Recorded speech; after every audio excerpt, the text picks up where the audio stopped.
Neste ano é a primeira sessão acadêmica do Centro Brasileiro de Estudos Constitucionais, sob a regência do maestro Carlos Bernal Pulido, que é um constitucionalista de primeira grandeza, um notável jurista de toda a América Latina, colombiano de nascimento. Ele é magistrado da Corte Constitucional da Colômbia, professor de Direito Constitucional e Jurisprudência na Universidade Externado de Colômbia, professor PhD associado do Macquarie Law School, Sydney, Austrália, com pesquisa, não é professor, no campo do direito constitucional comparado, jurisprudência, responsabilidade civil. Antes de tudo, é um humanista, versado em direitos humanos. E que bom, a visita dele se faz numa quadra histórica caracterizada por três fenômenos. São três fenômenos recorrentes no mundo civilizado. No Brasil não é exceção quanto a essa recorrência trina temática. A primeira, constitucionalização de todo o direito. Nós chegamos à conclusão de que as constituições e a Constituição brasileira em especial, vou falar mais centradamente dela, a Constituição é fonte, é imã e é bússola. Então, nada mais confortável intelectualmente, jurisprudencialmente, do que aplicar a lex máxima como penhor de segurança jurídica máxima.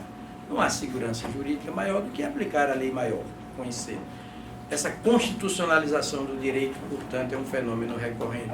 Segundo, a popularização do direito constitucional, a popularização da Constituição, na linha, quem sabe, do que disse Peter Haberle, da sociedade aberta dos intérpretes da Constituição. O preço da liberdade é a eterna vigilância.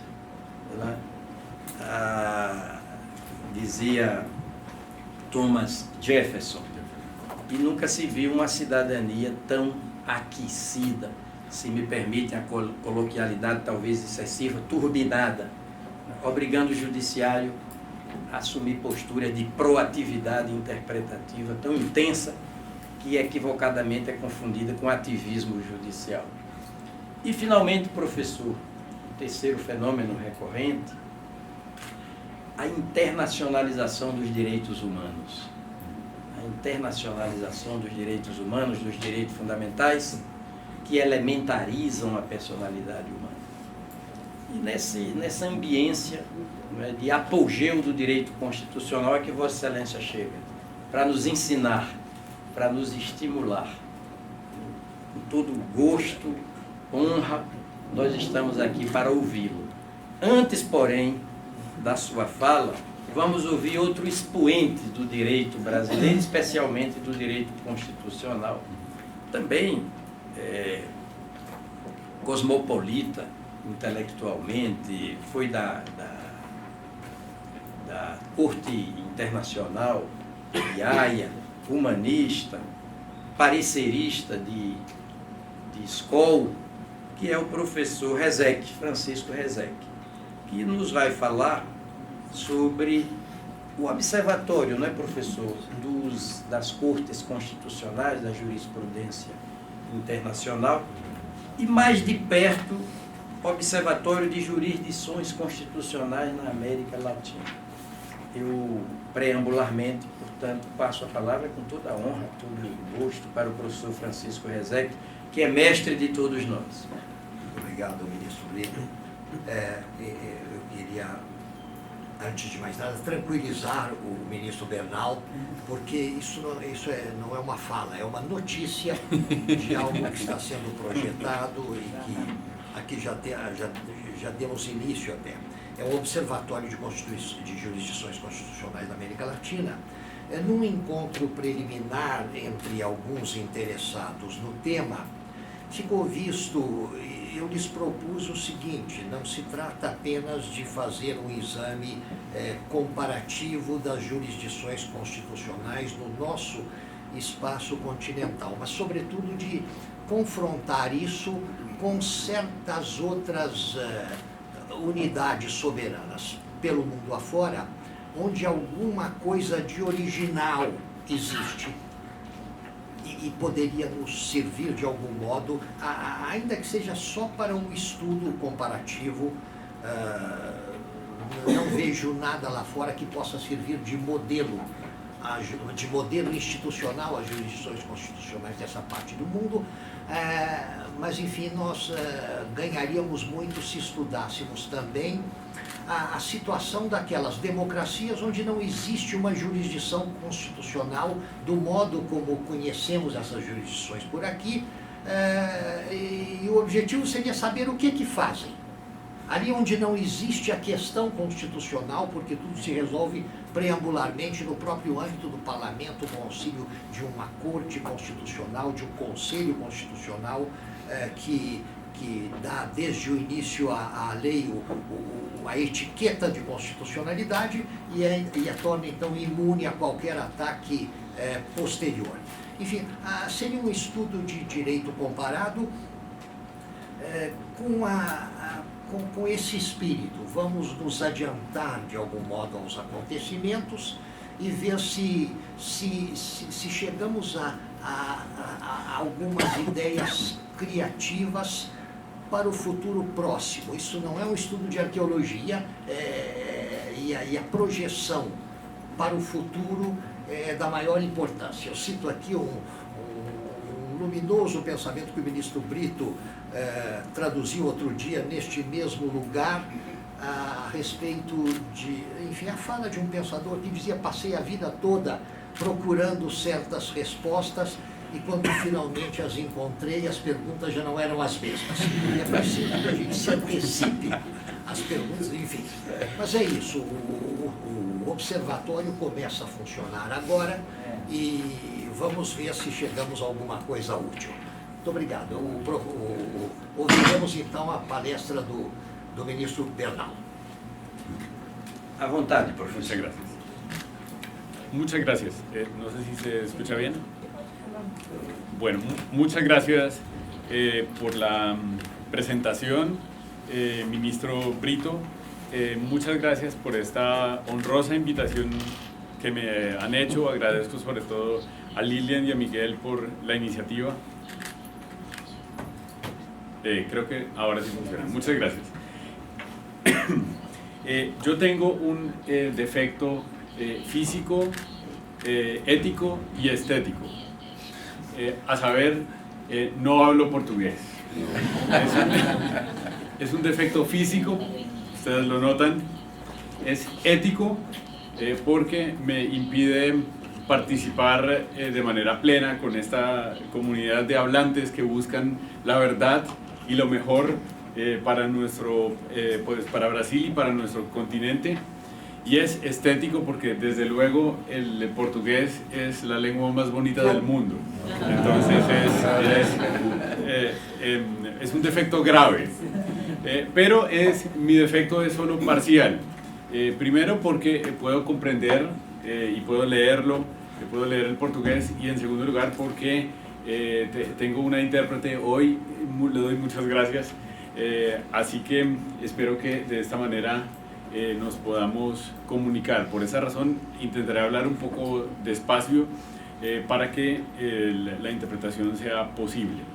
Asimismo, intentaré hablar solamente media hora, 30 minutos, porque sé que hay aquí ministros y profesores y estudiantes que me honran con su presencia, y no quiero violar un derecho fundamental muy importante, que es el derecho fundamental al almuerzo.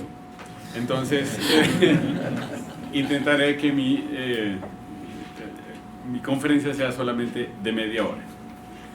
Bueno, la pregunta central de esta conferencia es la siguiente: ¿puede la colaboración abierta, esta es la manera como en castellano por lo menos he traducido la expresión inglesa crowdsourcing, colaboración abierta, fortalecer la legitimidad en los procesos de construcción constitucional, sobre todo en América Latina? Para responder esa pregunta, voy a dividir mi intervención en 7 pequeños puntos. En el primer punto, hablaré de algunas experiencias de colaboración abierta en procesos de construcción constitucional. La más importante es la de Islandia, hasta este momento, y la de Chile. En segundo lugar, mostraré por qué esta idea no es una idea nueva, sino es una idea antigua que ahora se incorpora a la tecnología. En tercer lugar, explicaré qué entiendo por colaboración abierta, crowdsourcing. En el cuarto lugar, intentaré plantear un concepto de colaboración constitucional abierta y por lo menos 3 modelos posibles.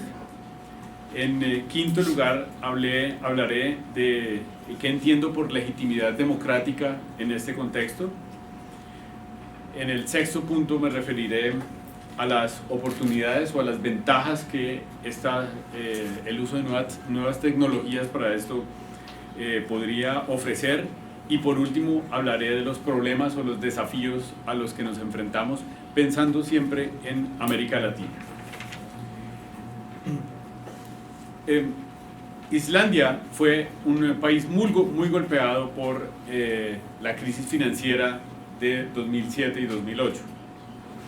Y una de las propuestas que surgió después de esa crisis financiera es que Islandia tendría que cambiar la constitución. La constitución islandesa es una constitución muy antigua que tiene sus raíces de la separación con Dinamarca, y los islandeses pensaban que era necesario cambiar la constitución.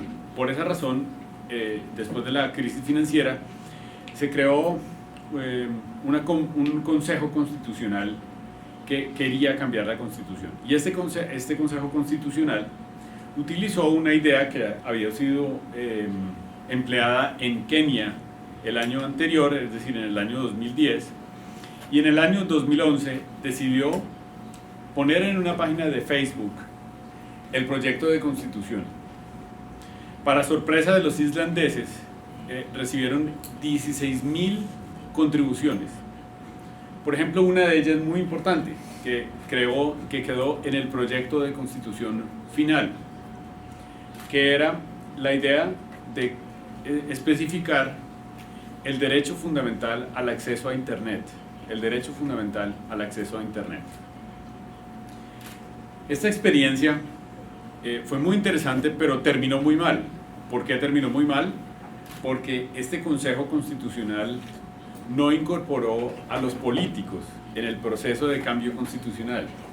Y al final, el Parlamento decidió no aprobar finalmente el proyecto de constitución.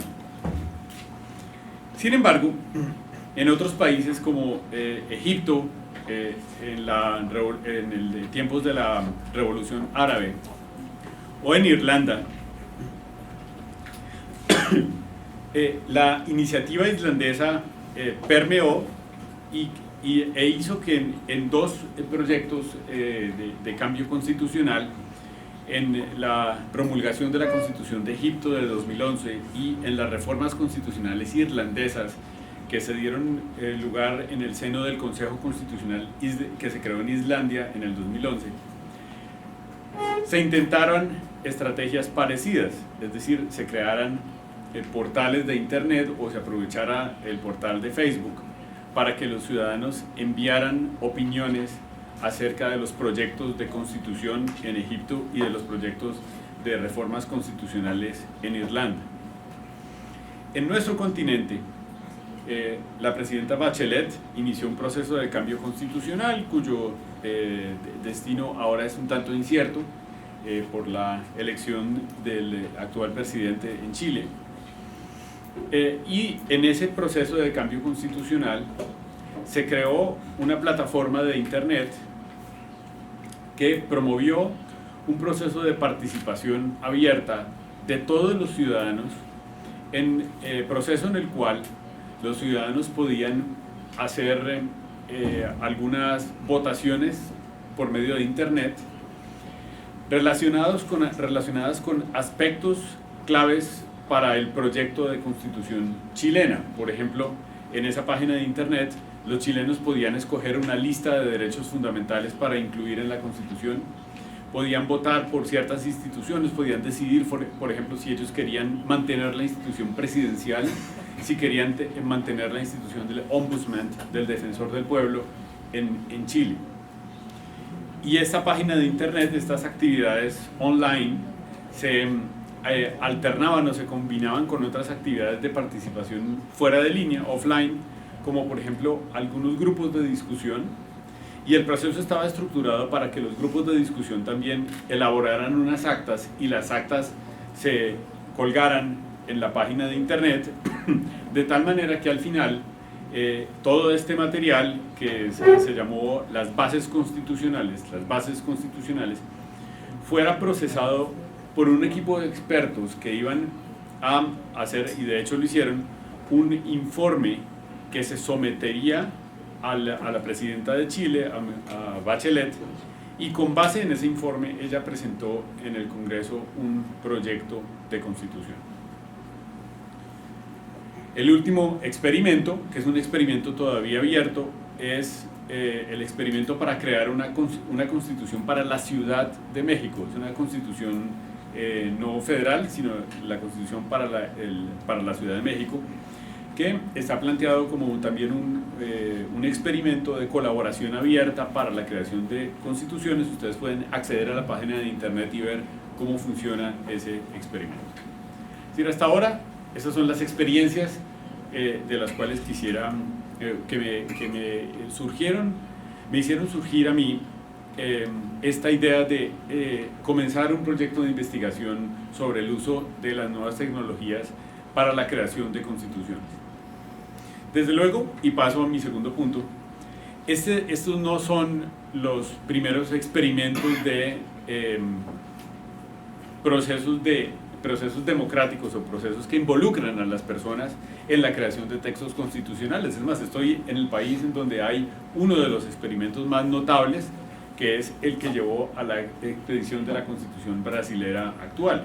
En Colombia también hubo un proceso en el año 1990 en el cual yo estaba comenzando, estaba en la Facultad de Derecho y participé en algunas de las mesas de trabajo, se llamaban allí, en las cuales los colombianos discutimos algunas ideas que luego quedaron en el proyecto de constitución. De hecho, hay historias, hay anécdotas de constituyentes que recibieron textos, propuestas de textos de artículos de los ciudadanos, y luego los ciudadanos los contactaron muy felices para decir: mire, en la constitución final está exactamente la frase que yo propuse para que fuera incluida en la constitución. La única novedad, y por eso yo creo que es un tema interesante sobre el cual se ha investigado poco en el trabajo que yo circulé, que está en una versión inglesa, pero ya hay una versión en portugués en camino, que creo que se va a publicar en la revista de esta universidad.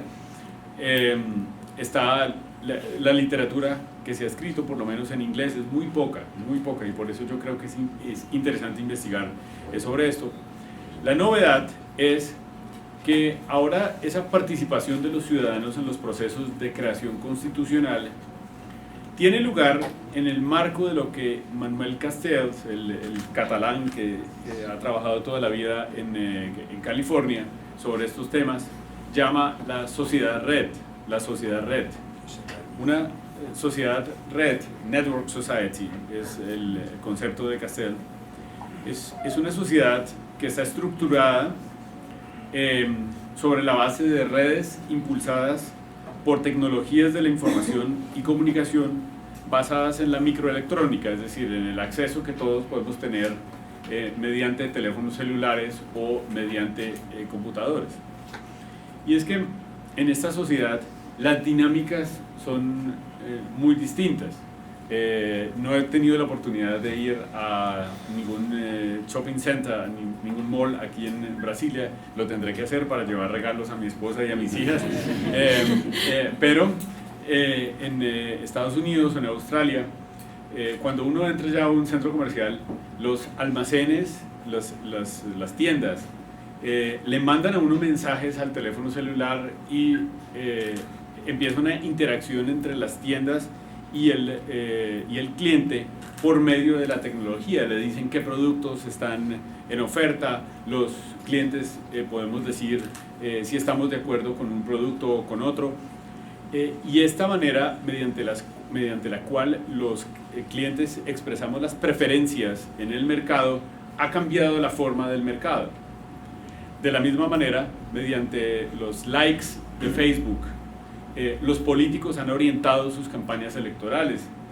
Hay muchos libros, una literatura muy interesante acerca del uso de la campaña de las redes sociales en la campaña de Trump, por ejemplo, y hay libros que dan cuenta de cómo el uso que la campaña de Trump hizo de los medios electrónicos fue muy influyente en este cambio de resultados.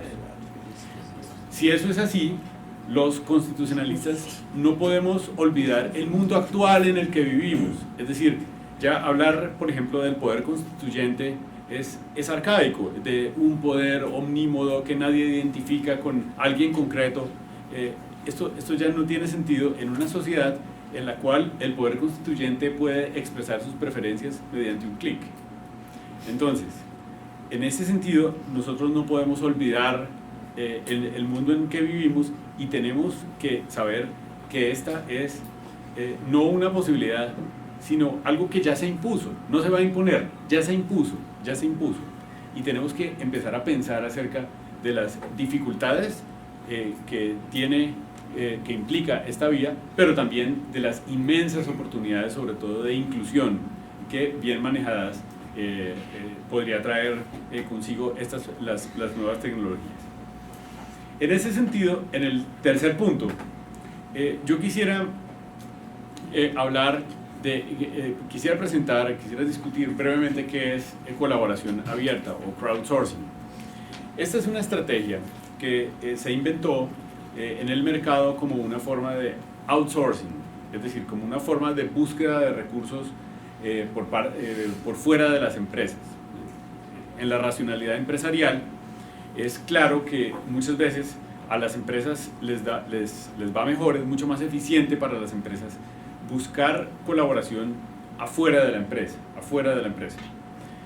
y no crear, por ejemplo, un departamento jurídico, que cada empresa tenga un departamento jurídico con 50 abogados en vez de contratar una firma, una compañía. El problema es que muchas veces la empresa no conoce quién pueda prestar esa colaboración. Por ejemplo, para las compañías de seguros hay procesos algorítmicos, matemáticos que son muy difíciles y muchas veces no conocen a nadie que pueda resolver el problema. Entonces esto ha dado lugar a que se utilice la Internet para crear una relación, para crear un vínculo entre una necesidad, por una parte, y luego el talento que esté en algún lugar en el mundo y que por medio de la red se pueda llevar a suplir esa necesidad. Por ejemplo, en Estados Unidos, los crowd contests, es decir, las competencias por medio de Internet, son ya una herramienta que utilizan las aseguradoras cuando tienen problemas matemáticos, algorítmicos que no han sido resueltos. Ellos lanzan una competencia en Internet con remuneraciones que suelen ser bastante altas, y matemáticos en el mundo compiten y quien tiene la solución al final se lleva el premio. El concepto de colaboración abierta implica un iniciador, es decir, la persona que hace el llamado, el call en Internet, luego la multitud, es decir, la multitud de las personas que pueden participar en ese llamado, y luego el objeto o una tarea. Esa tarea suele ser proporcionar bienes o servicios a cambio o de un precio, pero muchas veces no es a cambio de un precio, sino de mero entretenimiento. Por ejemplo, ustedes saben que la industria de los juegos en Internet es una industria creciente, muy valiosa, allí se mueve mucho dinero, y muchas veces lo que hacen estas empresas es que antes de tener una versión final de un juego, lo ponen en internet frente a un grupo de jugadores potenciales a los que se les da la posibilidad de colaborar en esa prueba de la nueva versión del juego, y a ellos no les pagan nada, es simplemente el entretenimiento lo que lleva a que esas personas colaboren con la empresa. Este concepto de colaboración abierta es distinto a otro concepto del que quisiera hablar, que es el de la producción entre iguales basada en el dominio público. Producción entre iguales basada en el dominio público. Esta idea de producción entre iguales basada en el dominio público es distinta, es un tanto distinta. No es la relación entre un iniciador y la multitud, sino la cooperación que se da entre un grupo de expertos, pero siempre por internet, expertos que no se conocen, pero siempre se da por internet, y que tiene como objetivo resolver un problema un poco más técnico. Por ejemplo, Wikipedia es una manera como funciona esta idea de colaboración entre pares. Si yo voy a sacar voy a lanzar hacer una página de Wikipedia sobre un tema muy concreto, por ejemplo, ciertas decisiones del Tribunal Supremo de Brasil, pues no todas las personas están calificadas para participar o para colaborar en esa página de Wikipedia. Se hace entre pares que se controlan unos a otros, y el producto es un producto técnico o refinado. ¿Por qué introduzco este concepto? Porque quizás, y esto lo lanzo de una vez, el mejor modelo de colaboración abierta sea un modelo que implique dos componentes. Un componente de colaboración abierta y de inclusión democrática de todas las personas, pero otro componente de producción entre iguales basado en el dominio público. Por ejemplo, yo no me imagino a toda la multitud, a las personas, no sé, en el caso de Brasil, de las favelas de Río de Janeiro, pensando en cuál es el mejor modelo de banca central para el Brasil. Esto es un aspecto técnico en el cual quizás debería más bien existir un modelo de producción entre iguales basada en el dominio público y no de colaboración abierta. En todo caso, en el punto 3.3 y 3.4 de mi handout hay dos esquemas que yo quisiera relacionar. Por una parte, quisiera presentar cuáles son los elementos de la colaboración abierta y luego los elementos de un proceso de construcción constitucional para mezclarlos, es decir, para relacionarlos entre sí. En la colaboración abierta existe siempre un iniciador, que es la persona que hace ese llamado por internet, luego la multitud, luego la tarea, es decir, qué exactamente es lo que se va a hacer, luego el proceso mediante el cual se hace la tarea, y por último un resultado, y hay que definir cuál es el efecto que se le da al resultado. Ya voy a hablar de estos elementos. Por otra parte, en un proceso de construcción constitucional hay muchos modelos. Por ejemplo, John Elster tiene un texto en el que ha trabajado, en el que ha expuesto algunos de estos modelos. Mi colega de la Universidad de Melbourne, Cheryl Saunders, tiene otro modelo distinto. Pero en este texto yo presento tres elementos significados. Uno, que es la etapa fundacional del proceso en el cual se empieza a pensar en el proceso constitucional. Dos, la etapa de redacción de la Constitución y de deliberación. Y tercero, la etapa de aprobación y refrendación. Es decir, uno podría hacer una estructura minimalista de un proceso de construcción constitucional en esos tres aspectos. La etapa del fundacional, la etapa de redacción y deliberación y la etapa de aprobación y refrendación. Entonces, si tenemos estos dos esquemas, primero el esquema de la colaboración abierta por una parte y luego el esquema de un proceso de construcción constitucional, si nosotros queremos pensar en la colaboración constitucional abierta o la colaboración abierta para crear constituciones, tenemos que poner esos elementos juntos y analizarlos. Eso es lo que hago en el punto 4 de mi handout, que se llama colaboración constitucional abierta. Y aquí quisiera referirme a por lo menos tres modelos posibles en que esto se podría implementar, y se podría implementar, por ejemplo, en América Latina, en cualquier país, para cualquier tipo de reforma constitucional.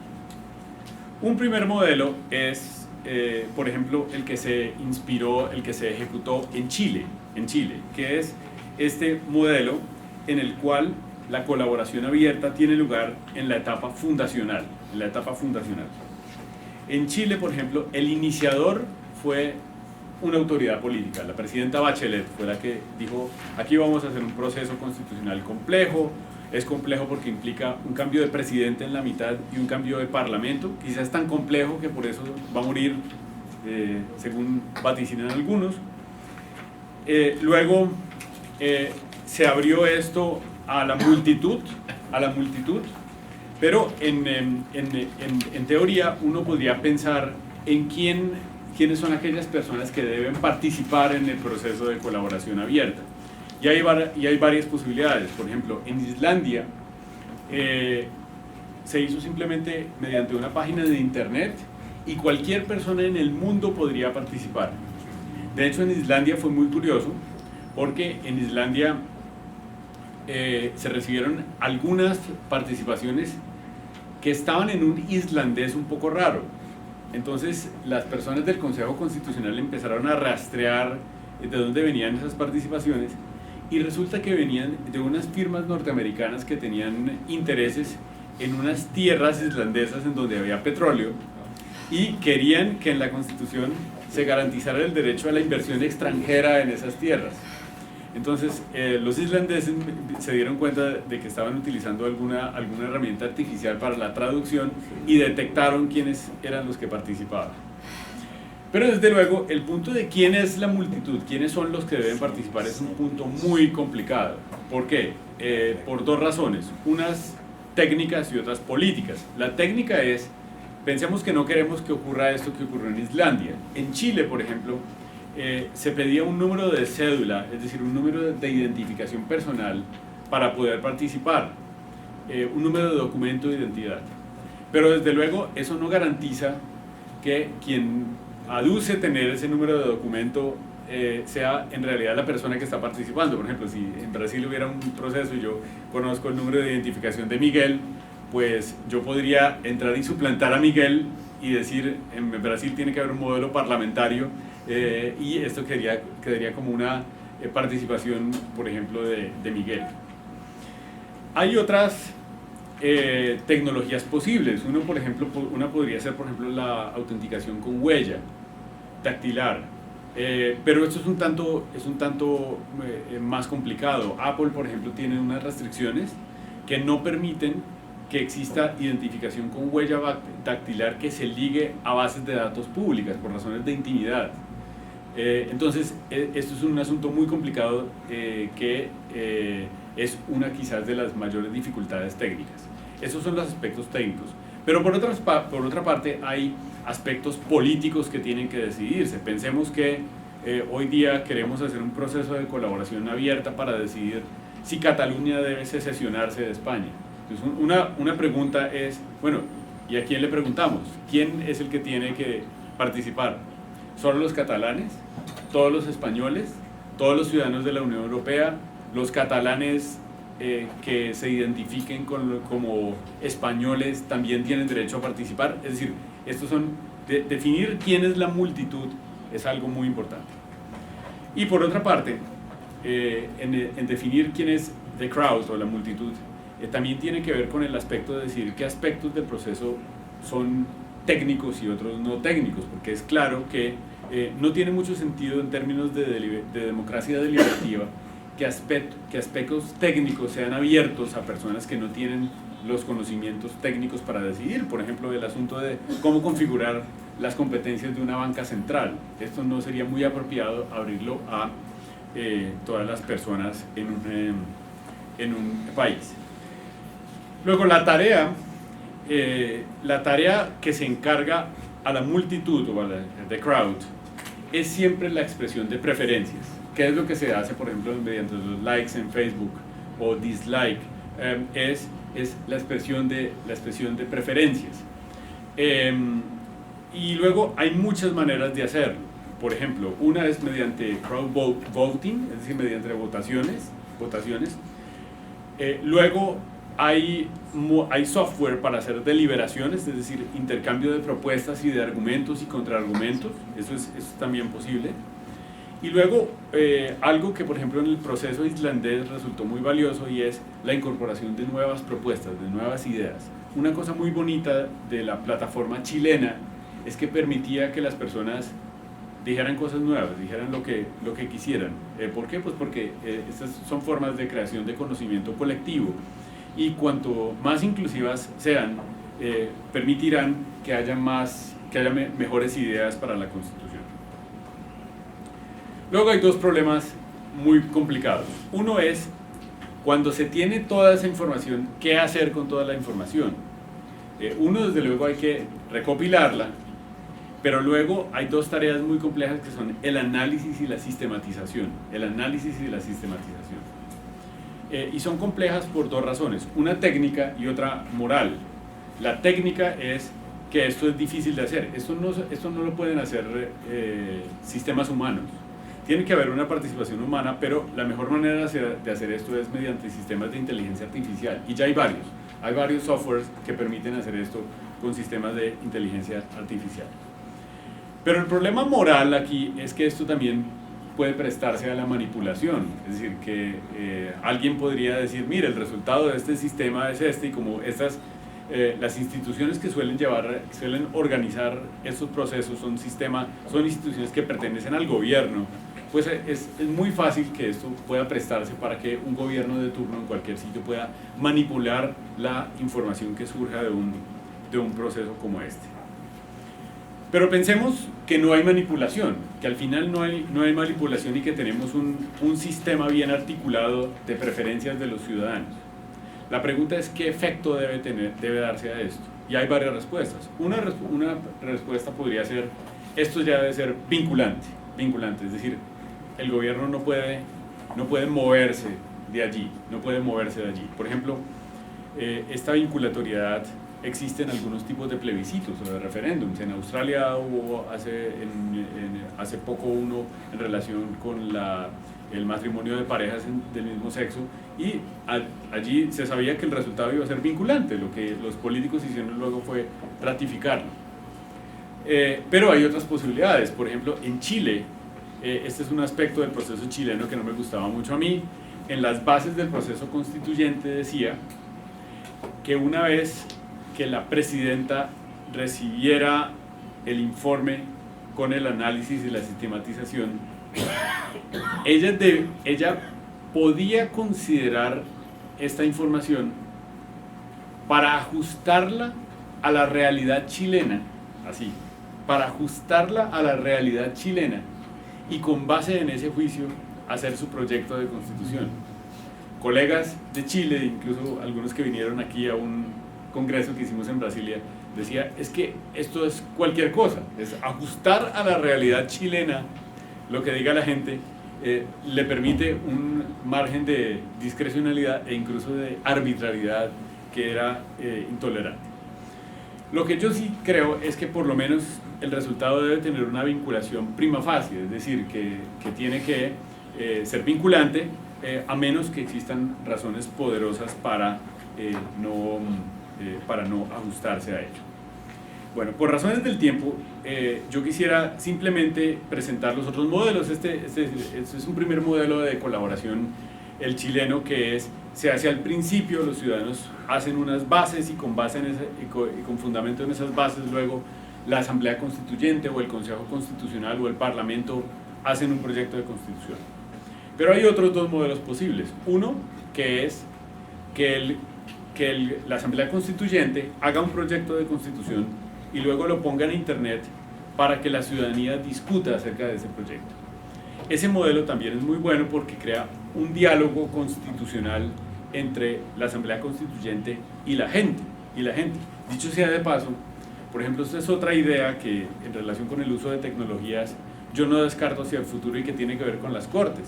Yo creo que debería existir, a pesar de que las Cortes constitucionales no decidamos con base en la voluntad popular, sí deberíamos poder tener conocimiento acerca de las preferencias de la gente, sobre todo en casos muy difíciles.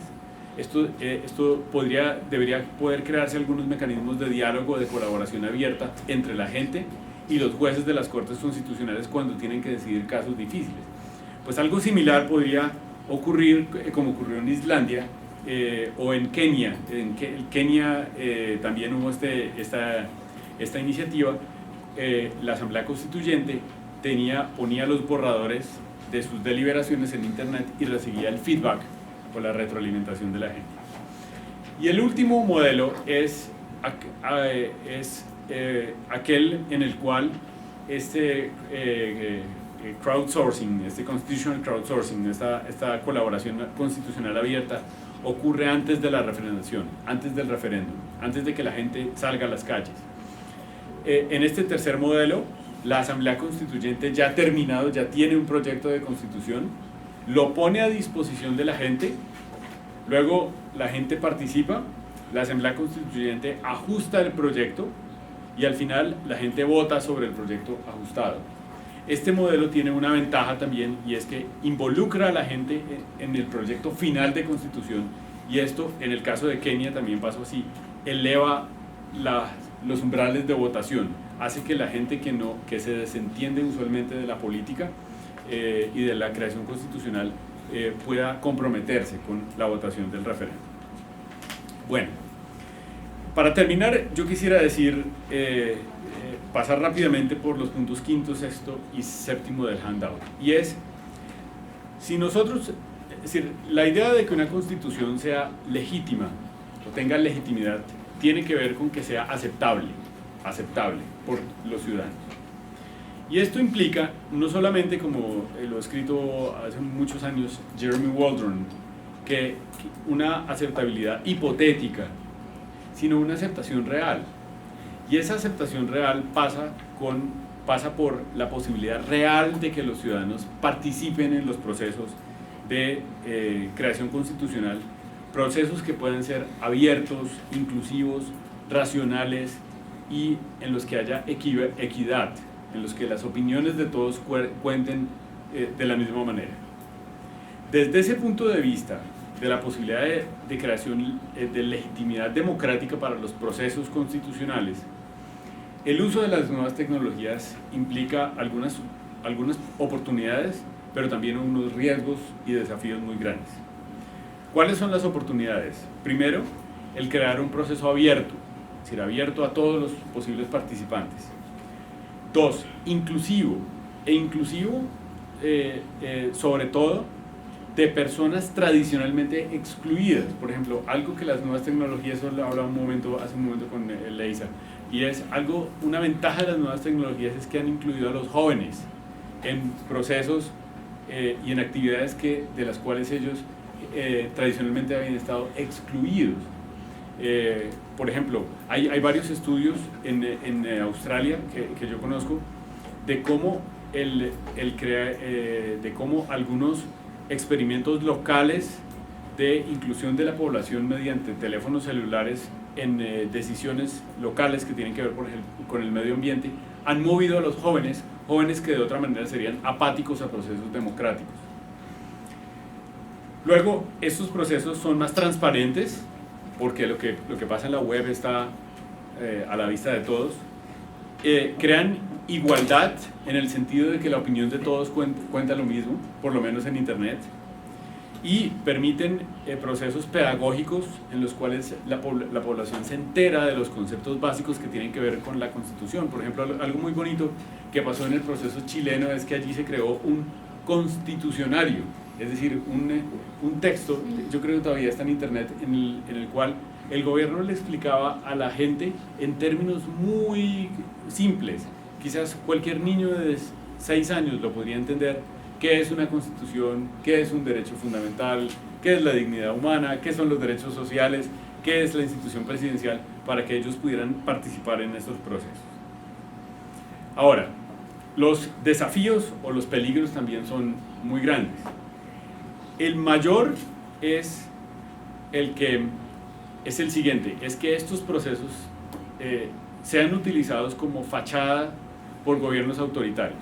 Ese es el mayor. Por ejemplo, en el país vecino de ustedes y mío, en Venezuela, hay votación electrónica y todo el mundo sabe que el fraude en la votación electrónica es una de las estrategias que permite la perpetuación del régimen venezolano autoritario. El riesgo de alteración y fraude es gigantesco con esos procesos.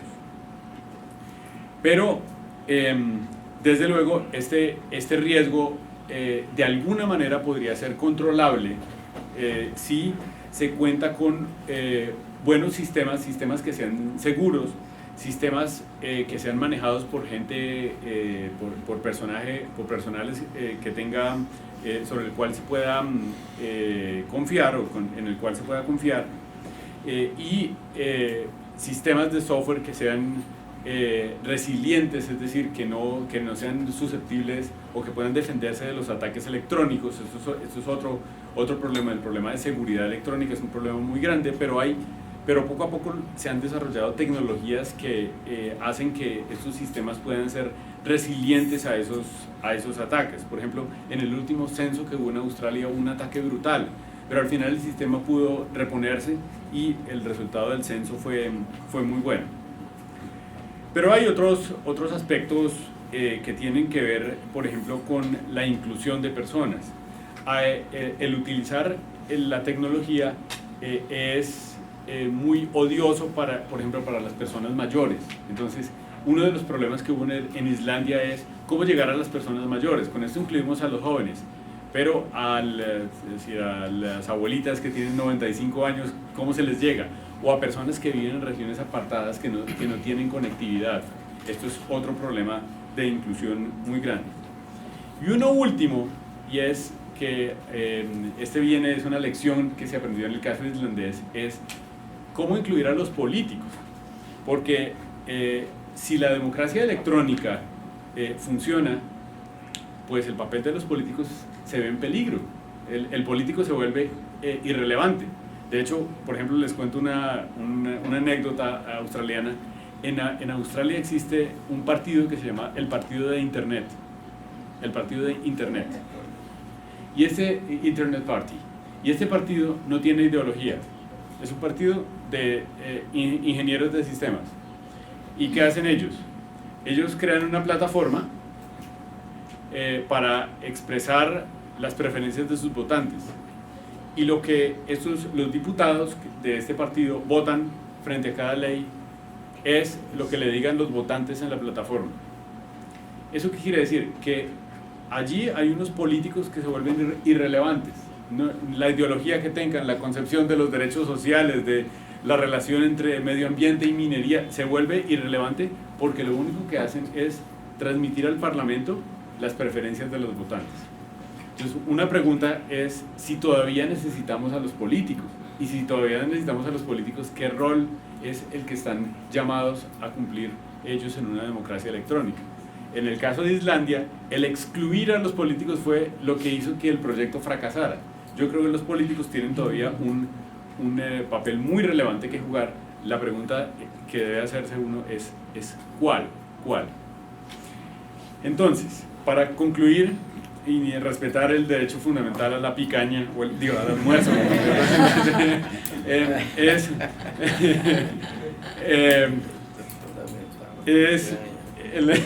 los vegetarianos no estarían de acuerdo con el derecho fundamental a la picaña. Bueno, el derecho fundamental a los espárragos. Es la siguiente, y es el uso de nuevas tecnologías para el constitucionalismo no es el futuro, es ya el pasado y el presente. Y nosotros no podemos cerrar los ojos frente a ello. Esta conferencia es simplemente en un sitio, en una universidad donde yo sé que la innovación es importante, es una invitación a pensar sobre estos temas. ¿Por qué? Porque si nosotros los académicos y los investigadores no pensamos sobre esto, les aseguro que Google, Facebook, etcétera, ellos ya lo tienen bien pensado, y el ejercicio del poder que esto da también a estas redes de internet es gigantesco. Así que y con esto termino, el último tema es cómo mediante la regulación se puede lograr que quien al final administre estas plataformas y sobre todo las redes sociales no abusen del poder. Esta es la próxima pregunta que desde el punto de vista del Estado de Derecho tenemos que hacernos, sobre todo aquí en América Latina. Muchas gracias.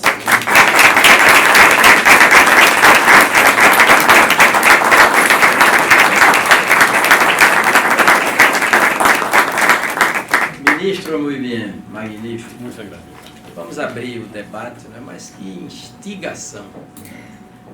Miguel vai falar logo de saída, mas que coisa fantástica, né?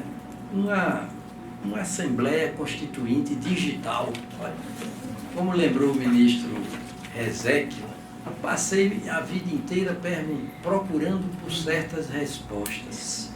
Finalmente, quando as encontrei, mudaram as perguntas. Exactamente. Exactamente. Que desafio da sociedade aberta dos intérpretes da Constituição para a sociedade aberta dos elaboradores da Constituição. Olha que passo gigantesco, né? E as convicções da gente vão para o espaço, né? Lembrando Nietzsche, quando dizia que o contrário da verdade não era mentira, eram as nossas convicções. Aliás, quando eu li Nietzsche, fiz uma frasezinha assim: minhas certezas sabem que eu só morro de amor pelas mais novas. Vamos abrir o debate. Ministro, chegou o ministro José Eduardo Cardoso, que o senhor conheceu ontem. Estão aqui também, eu me permito fazer a saudação um pouco mais personalizada. O ministro Reinaldo Fonseca, do STJ, o ministro Og Fernandes, que eu tenho a honra de dizer, é um dos meus prefaciados, não é, ministro? Esteve aqui, encerrou a programação do SEBEC do último ano, o ministro Og Fernandes. Meu ministro já foi apresentado, Francisco Rezec falou também, e o ministro Benjamin Zimmermann, este último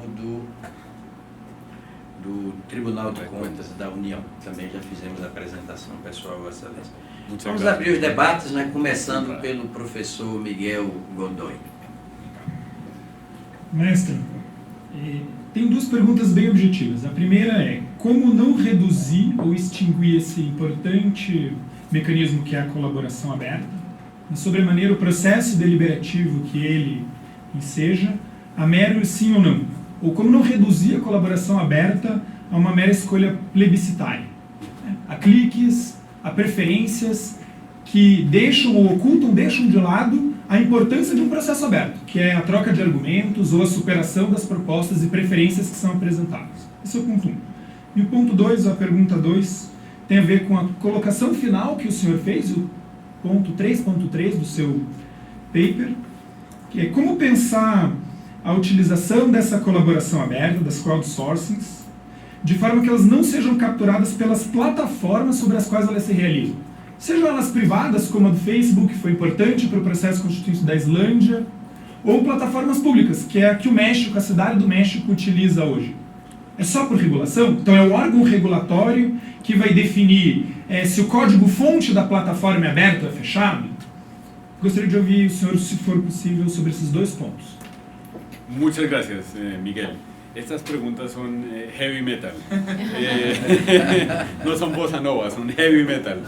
Y quizás necesitaría una semana entera para poder responder las dos. Simplemente voy a decir un par de cosas. Claro, desde luego que si estos instrumentos deben servir para algo, no es simplemente para la democracia plebiscitaria, es decir, para el sí o no, que entre otras cosas podría ser capturado por el populismo, sino para la democracia deliberativa. Y la democracia deliberativa es muy compleja, implica la participación de todos los concernidos por una decisión en condiciones de igualdad, equidad, transparencia, apertura, para el intercambio de argumentos, es decir, uno de propuestas y luego, más importante, de razones que estén tras las propuestas. Lo que yo considero es que estas herramientas, como el crowdsourcing, la colaboración abierta, en un proceso de construcción constitucional no puede ser una única estrategia, sino que tiene que complementarse con otro tipo de actividades. Algo que estuvo muy bien estructurado en el proceso chileno es que, además de la votación online, la votación online termina siendo sí o no, existían unas plataformas para reuniones locales, luego provinciales y luego nacionales. Las reuniones locales eran, por ejemplo, como esta asamblea del día de hoy, en la cual alguien traía un tema, por ejemplo, no sé, en Chile debe existir un derecho fundamental al agua, y las personas intercambiaban argumentos a favor y en contra de esa proposición y de todo lo que implicaba. Por ejemplo, esto implica la privatización de las compañías de agua, si es así, en qué términos, bla, bla. Y al final los ciudadanos ponían en la red de internet, en la plataforma, las conclusiones de la reunión.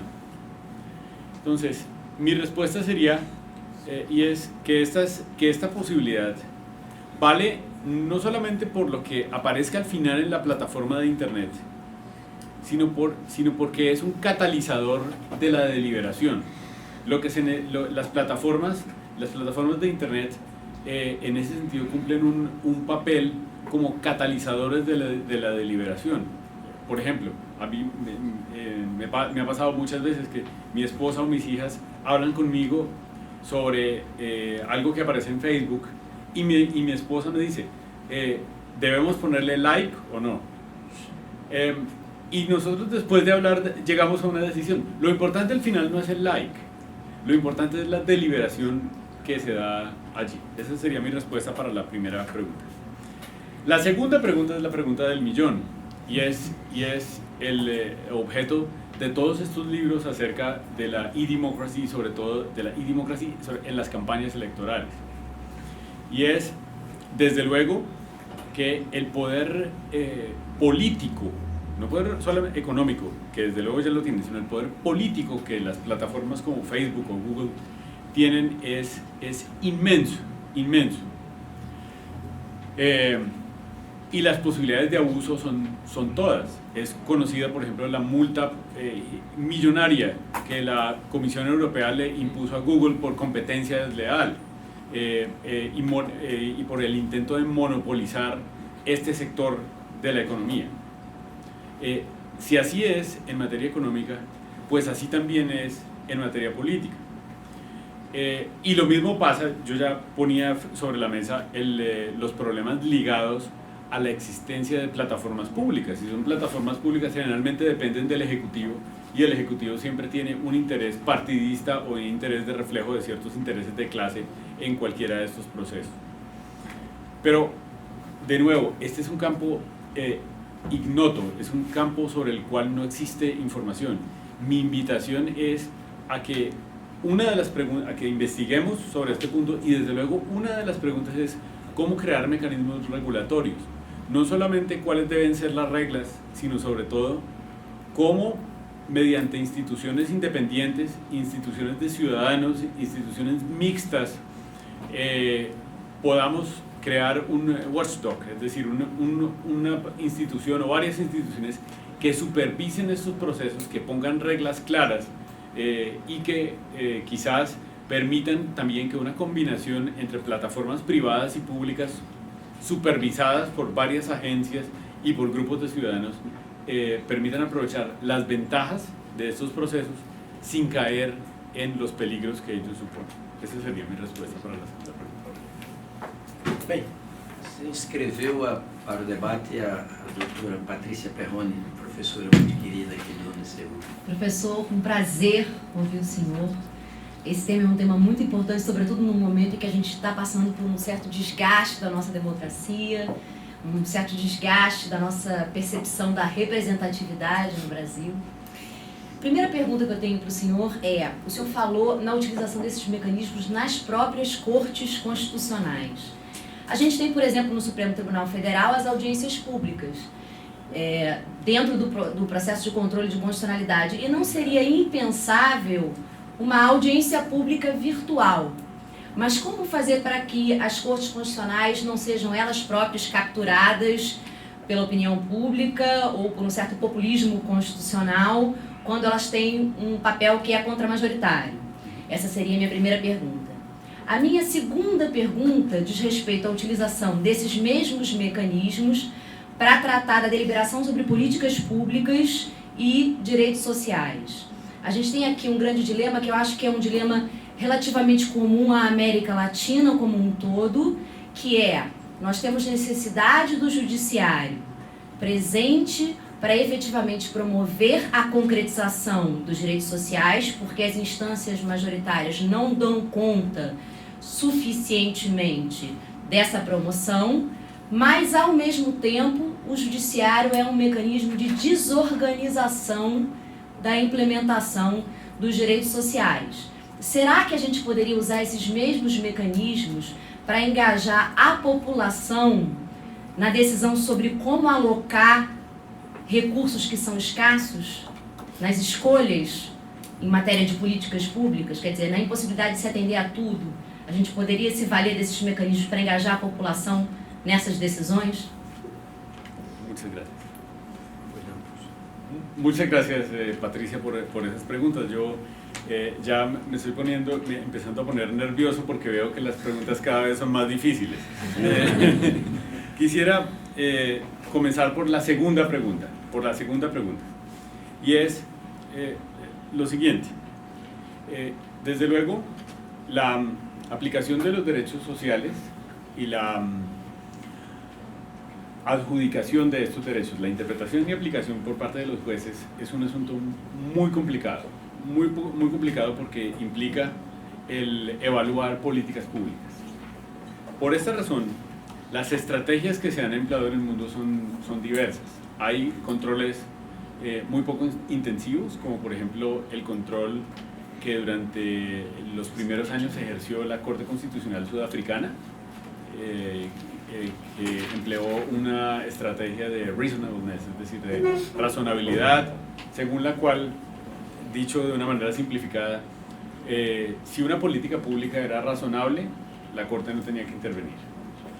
Hasta controles muy intensos, como el que se ha utilizado, por ejemplo, en la Corte Constitucional de Colombia, en la que decimos, en alguna parte de la jurisprudencia, el derecho social implica por lo menos este minimum core, este mínimo esencial, y tiene que proveerse por las políticas públicas, y si los políticos no lo hacen, y nosotros nos vamos a asegurar mediante una actividad de supervisión que así sea, si los políticos no lo hacen, desacatan y se van a la cárcel. Ese es el modelo colombiano tradicional, que es un modelo muy fuerte. En el medio hay otras posibilidades. Por ejemplo, en el caso Olivia Road, que es un caso de derecho a la vivienda sudafricano, en ese caso Olivia Road y en otros, la Corte Constitucional Sudafricana empleó una estrategia con gran éxito, que es la estrategia, lo digo en inglés porque la expresión viene de allí, de meaningful engagement, o de involucramiento significativo. ¿En qué consiste esa estrategia del meaningful engagement? En que la Corte Constitucional, cuando ve que hay un problema de políticas públicas complejo, en este caso era la reubicación de ciertas personas que habían ocupado unas viviendas, y la Corte Constitucional Sudafricana no sabía cuál era la mejor decisión. La Corte no adoptó la decisión, sino que creó una mesa de trabajo para que las autoridades públicas se involucraran con quienes habían demandado esa protección de derechos sociales, con los stakeholders, y entre todos pactaran una solución, crearan una política pública concertada para solucionar el caso. En ese y en otros casos, en Sudáfrica, esta estrategia ha dado muy buenos resultados. En los últimos meses que yo he estado en la Corte Constitucional colombiana, la he implementado en por lo menos 2 casos, también de momento con buenos resultados. Si esto es así, a nivel local es pensable que pueda haber este involucramiento significativo también mediante o que procesos de involucramiento significativo incluyan estrategias de colaboración abierta a personas de una localidad en relación con mecanismos de políticas públicas. Y es, diseñar una política pública implica desde luego ciertos conocimientos técnicos, ciertos conocimientos jurídicos en cuanto al contenido de derechos sociales, pero también ciertos conocimientos fácticos que afectan a la gente. La colaboración abierta permite que los afectados, aquellos que reclaman la protección de los derechos sociales, sobre todo cuando son un número considerable, puedan expresar sus preferencias, y esas preferencias pueden ser tenidas en cuenta por quienes diseñan la política pública.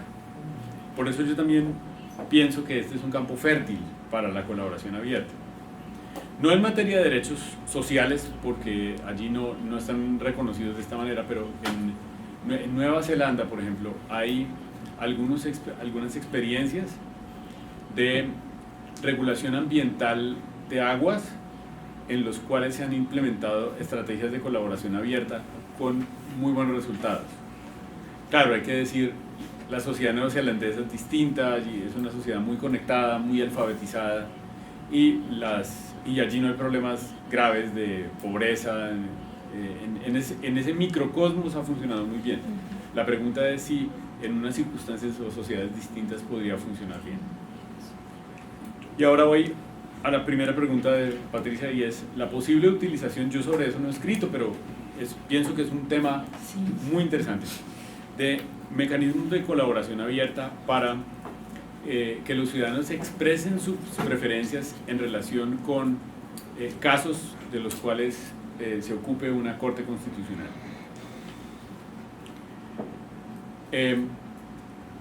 Yo estoy de acuerdo con una tesis de quien ha sido mi mentor desde hace muchos años, desde hace 20 años, que es Robert Alexy.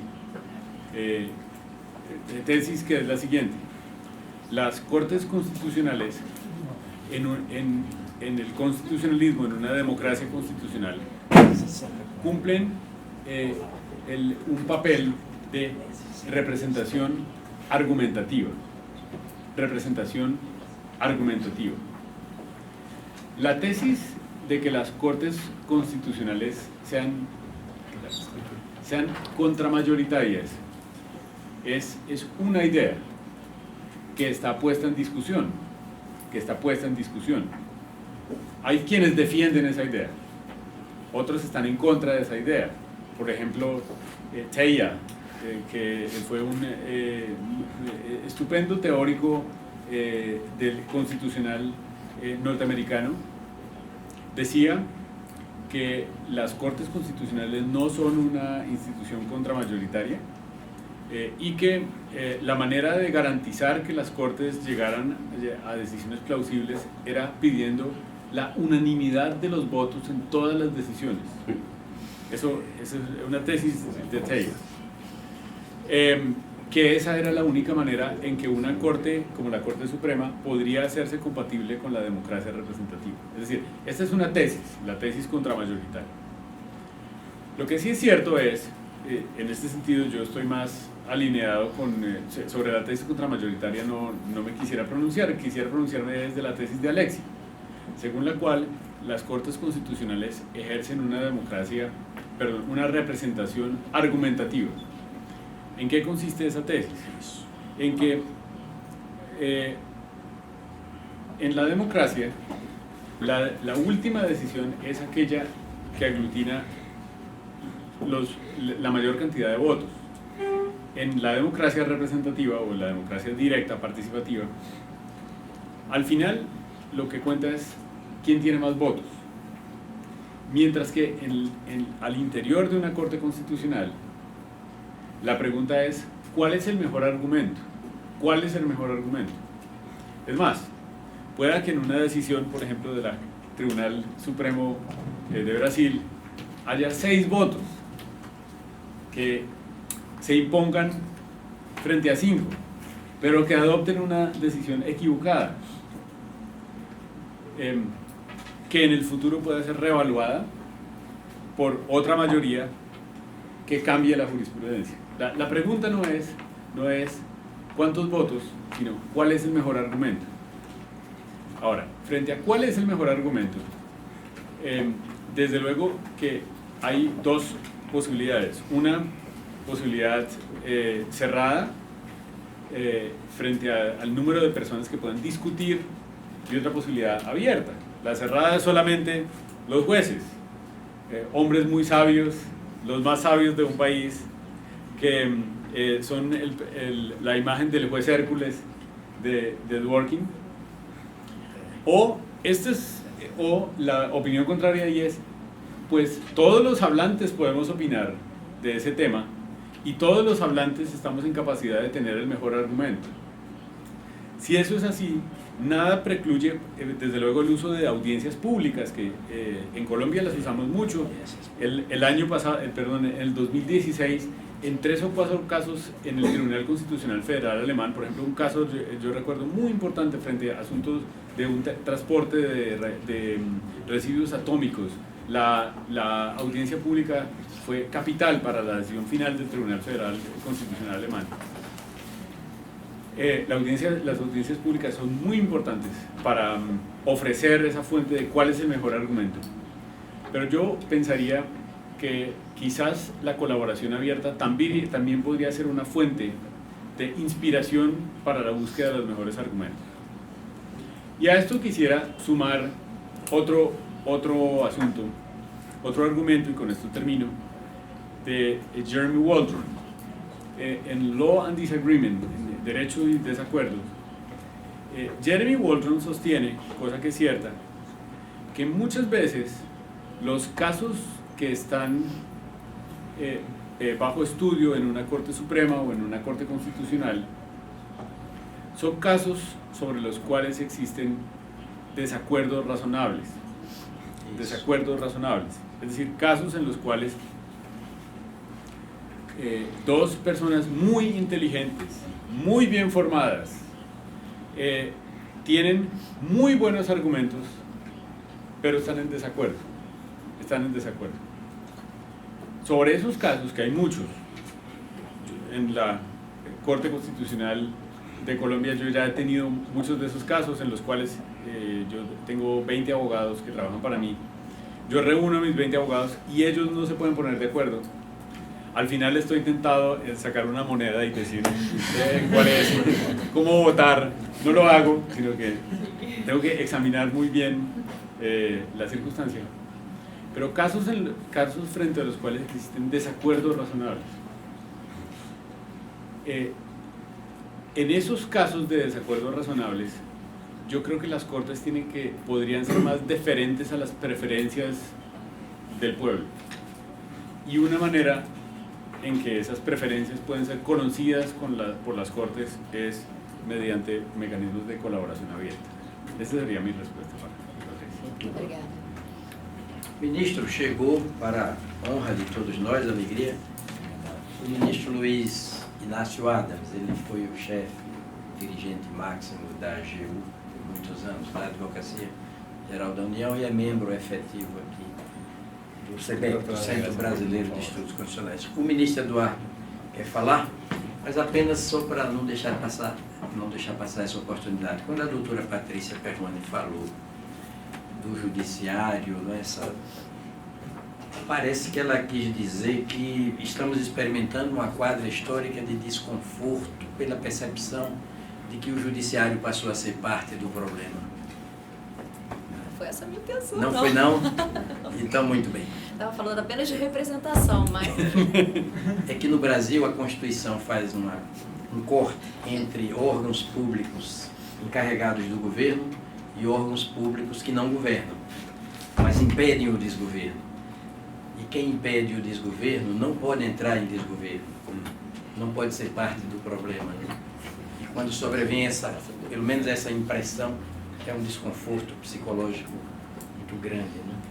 Mas ainda bem que a professora não agitou esse tema com essa convicção. Ministro José Eduardo Cardoso. Obrigado. A palavra é queria sua. saudar Ministro, uma magnífica exposição instigante. Se a doutora Patrícia não quis colocar o problema, eu quero colocá-lo.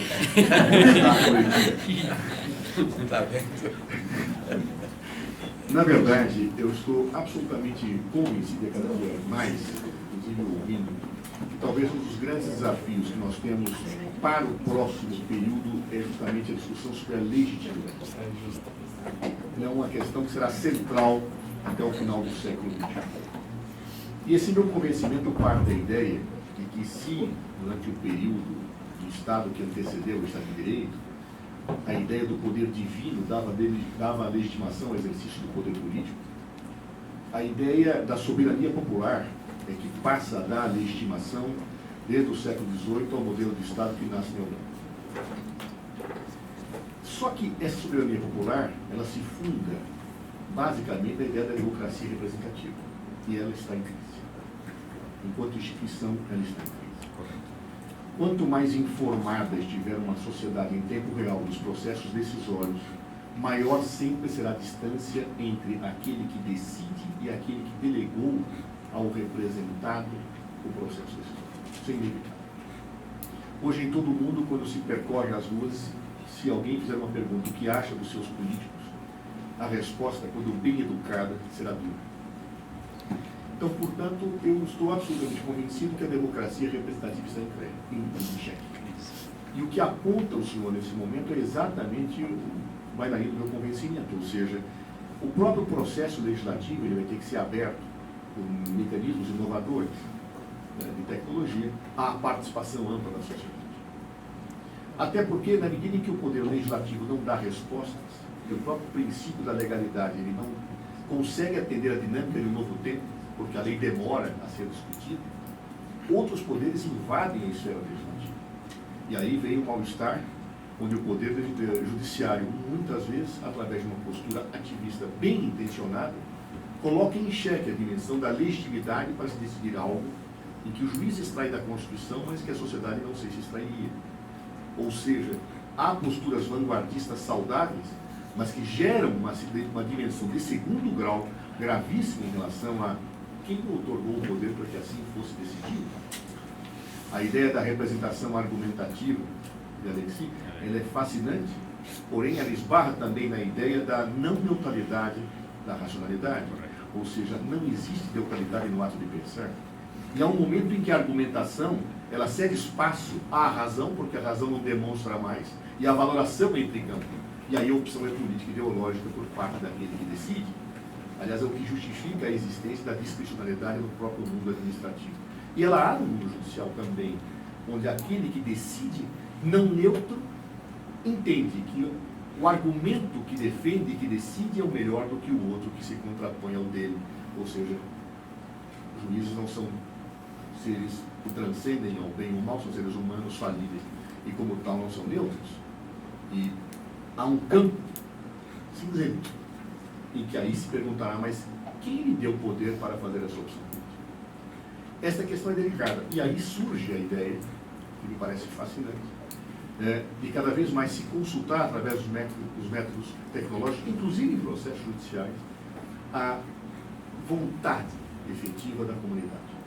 Mas, como tudo na vida, existem questões, e que o senhor apontou magistralmente, e algumas que me preocupam. Claro? O senhor, por exemplo, colocou magistralmente uma questão que para mim é preocupante do universo de participação. É perversa essa questão. Claro, porque muitas vezes o universo de participação aberta à coletividade ele é ocupado por ativistas. E a maioria da sociedade fica silenciosa. Eu me lembro, e o doutor Gabriel está aqui, era o secretário legislativo, hoje professor de saúde, quando fui ministro da Justiça, e nós fizemos um processo aberto de participação numa lei que hoje é muito importante e foi uma referência brasileira e para o mundo, que é o Marco Civil da Internet. Nós abrimos a discussão com a coletividade. Abrimos a discussão. Só que o universo de participação era de alguns iniciados. Tá? E isto me leva a um outro problema, professor, que acrescido a esse, também se coloca. A crise aberta com a democracia representativa constituída quando se utiliza esses mecanismos. O parlamentar não gosta deles, porque ele se sente atingido naquilo que ele é colocado. E eu me lembro que quando nós fomos debater no Congresso Nacional a proposta que havia saído dessa ampla discussão, um parlamentar me perguntou quantos participaram dessa discussão. E eu lhe dei o número que era expressivo, ele disse, muito menos dos que votaram em mim. Ou seja, eu tenho mais representatividade do que você, com o teu processo amplo de discussão que você tem. Então, este é um problema real. Como também é um problema real, algo que o senhor colocou magistralmente, que é a questão da classificação e da sistematização das informações. Ela não é neutra. E na medida em que ela não é neutra, ela pode ser conduzida por governos totalitários e até inconscientemente, porque nós somos não neutros, muitas vezes não nos dando conta da nossa não neutralidade. Então, esse processo também, que maneiras nós vamos trabalhar com esta hipótese? Mas então eu lhe faço duas perguntas. A primeira é o confronto com a democracia representativa. Eu acho que o futuro é o que o senhor aponta. Nós vamos ter amplos processos abertos. Mas até lá, qual lugar que fica a democracia representativa? De que maneira nós vamos ter esses embates? De que maneira nós vamos ter esta situação colocada com os parlamentares que dirão, quem decide sou eu? Claro, eu fui eleito para isso. A segunda questão que eu coloco, professor, é algo que me preocupa muito nesses processos. O fato de alguém participar dessa discussão não significa que a discussão para aquele que emite sua opinião tenha existido previamente. Quero dizer, quando nós estamos no parlamento, não poucas vezes o parlamentar muda de opinião por razões legítimas, às vezes até por ilegítimas, digamos assim. Mas você se convence do argumento oposto ou tempera a sua postura. Nos tribunais acontecem assim, magistrados que falam, não, eu realmente ouvi o argumento de volta. Mas quando nós temos esses processos de interação, sem a ausência de espaços de discussão real para a formação da posição daquele que expressa, eu começo a ter muitas vezes posturas dogmáticas afirmadas. Isto me preocupa quando hoje, segundo estudos de neurologia atuais, a internet começa a fazer uma modificação no cérebro humano muito avançada. O cérebro humano é plástico, ele se adapta aos estímulos. Os estímulos que estão postos ativam circuitos neuronais e desativam circuitos neuronais. Isso explica, por exemplo, por que eu fico imbecilizado quando mudo o celular e a minha filha olha para mim e fala, pai, você é burro. E me faz em 2 segundos aquilo que eu estou há uma semana tentando fazer com o meu celular. Eles estão adaptados a esse momento, meu cérebro não está. O que eu quero dizer com isso é que esses estudos mostram que, da mesma forma que quando o homem descobriu a escrita, a capacidade da memória se esvaziou, porque ele não precisava mais guardar na memória o que ele podia escrever. Hoje se diz que o cérebro humano se adapta com velocidade ao captar das informações. Ou seja, ele pode, com muita agilidade, inovar, captar informações, ao mesmo tempo que você assiste a novela, você faz o trabalho escolar, fala com a namorada, ou seja, tudo ao mesmo tempo. No entanto, esses estudos mostram que a reflexão em profundidade começa a perder espaço na sociedade moderna. A velocidade substitui os circuitos neuronais da análise de profundidade. E isso explicaria, inclusive, mudança até no próprio mercado editorial, né, das universidades, onde você não pensa mais na reflexão mais aguda, mas pensa no imediato. Você pensa na sistematização e não pensa na reflexão como forma de produção. Isto, do ponto de vista da expressão social, ou seja, de uma discussão, pode trazer prejuízos gravíssimos do ponto de vista do aprofundamento no processo de tomada decisória, legislativa e de política governamental. Então, aí são as duas perguntas que eu divido. A questão da democracia representativa e o confronto com isso. Como fazemos? Segundo, como garantir esse espaço de discussão que permitam decisões políticas aprofundadas e refletidas e não dogmatizadas, captadas por um monitor que capta posições definitivas antes que elas possam ser discutidas por cada um que as emite. As perguntas que farei. Bueno, muchas gracias. ¿Cuántos días tengo para responder?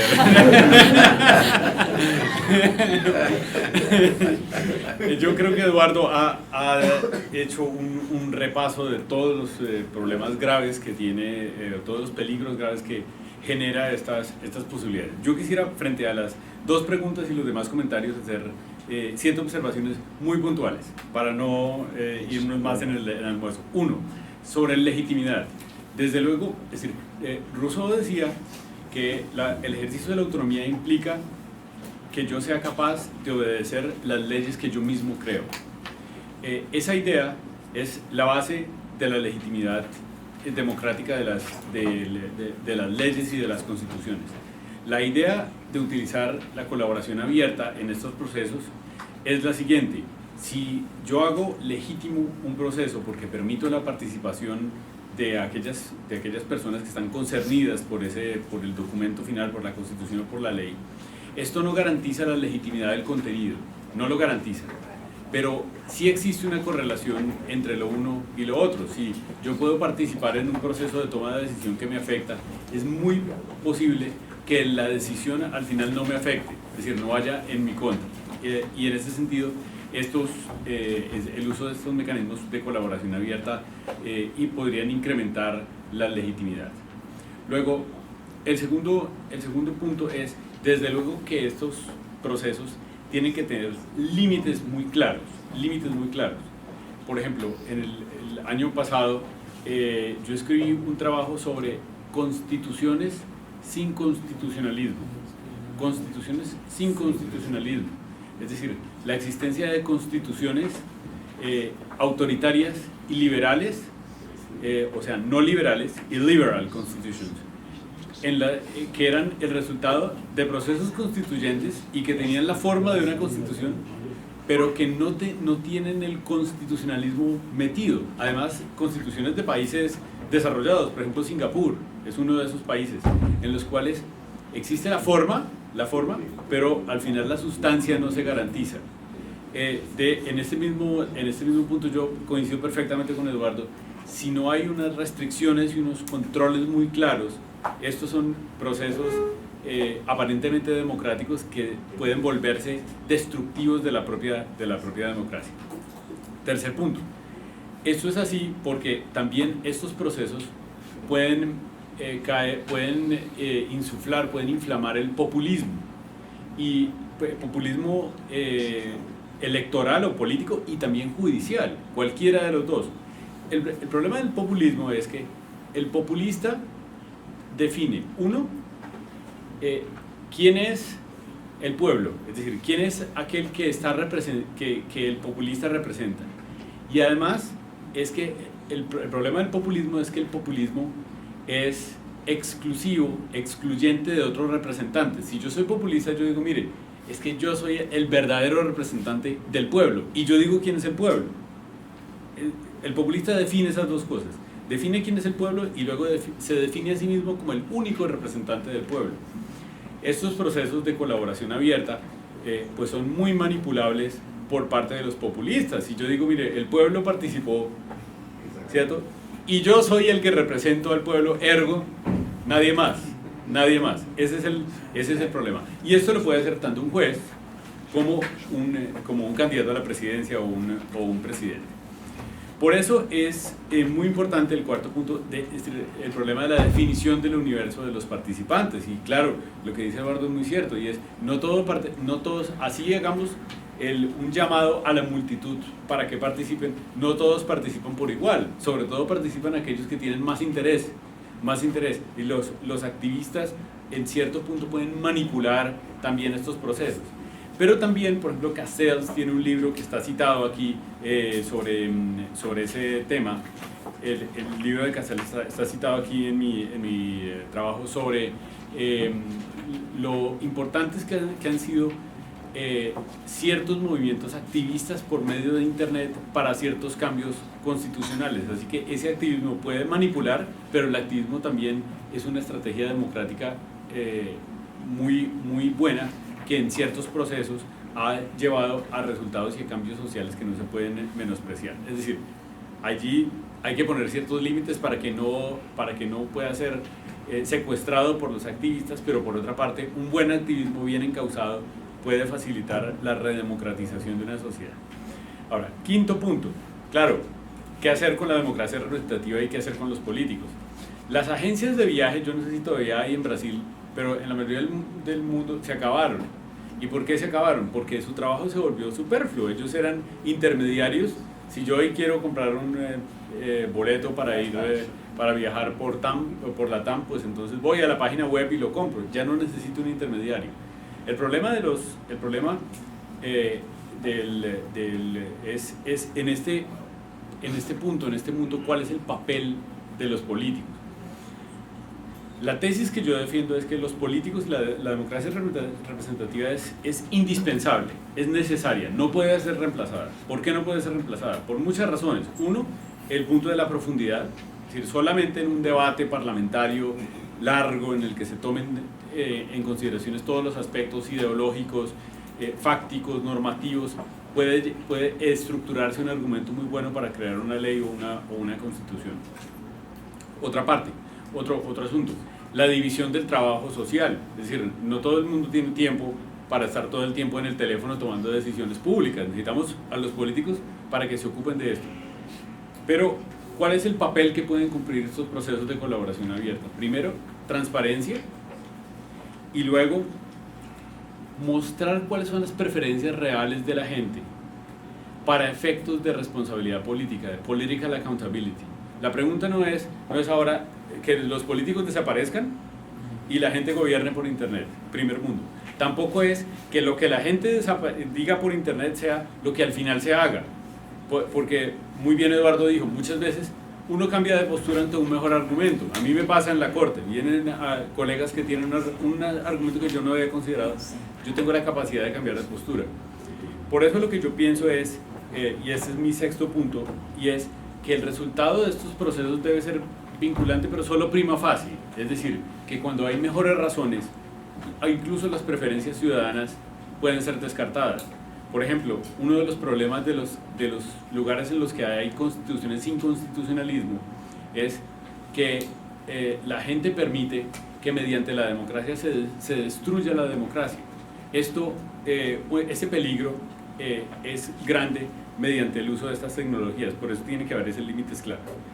Y el último punto que tiene que ver con esto de la profundidad es que desde luego esta no puede ser la única vía de participación política, es una vía complementaria a la democracia representativa, al ejercicio del control constitucional, complementaria a los mecanismos de participación directa, pero es una más que hay que incluir en el juego democrático constitucional y que simplemente revela cuáles son las preferencias de la gente sobre ciertos asuntos.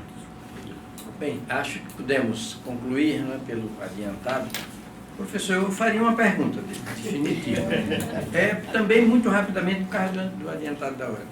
Eu partilho da preocupação de todos os debatedores, mas acho que esse fenômeno da internetização do planeta, da vida, está levando o nosso cérebro a processar, digamos, sinapses neurais, com muito mais rapidez, sem prejuízo da qualidade da reflexão.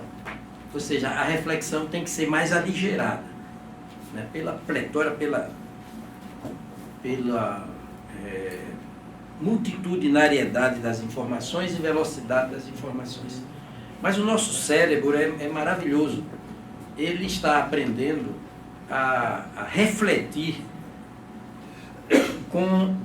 de modo adaptado a essa velocidade, a essa multitudinariedade das informações. Nós seremos reflexivos, continuaremos reflexivos, sem prejuízo da profundidade da reflexão, da qualidade da reflexão. Apenas uma reflexão mais ligeira, nós não precisamos passar muito tempo para refletir. Não. Então nós vamos ingerir com extrema velocidade das informações e vamos digerir com extrema velocidade essas informações. Eu não tenho maior preocupação com isso, não.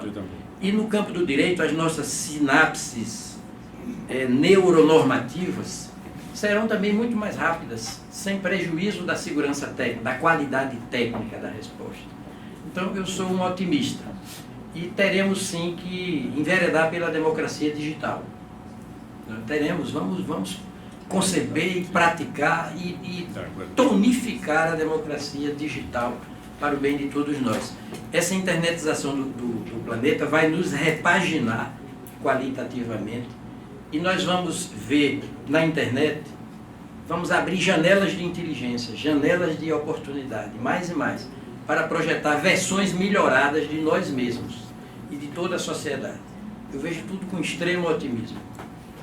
Pues yo también soy optimista y desde luego este paper se basa en mostrar las oportunidades tan grandes que esto nos da, solamente que necesitamos pensar en cuáles son los límites que tenemos que poner para aprovechar y canalizar esas oportunidades.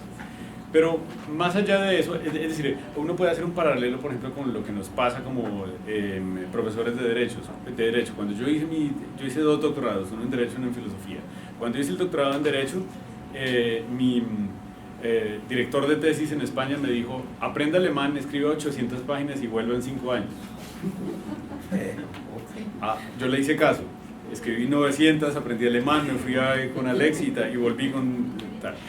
Cuando hice 8 años después mi doctorado en Filosofía, mi profesor me dijo: mire, escriba 3 papers, 3 artículos y ya está.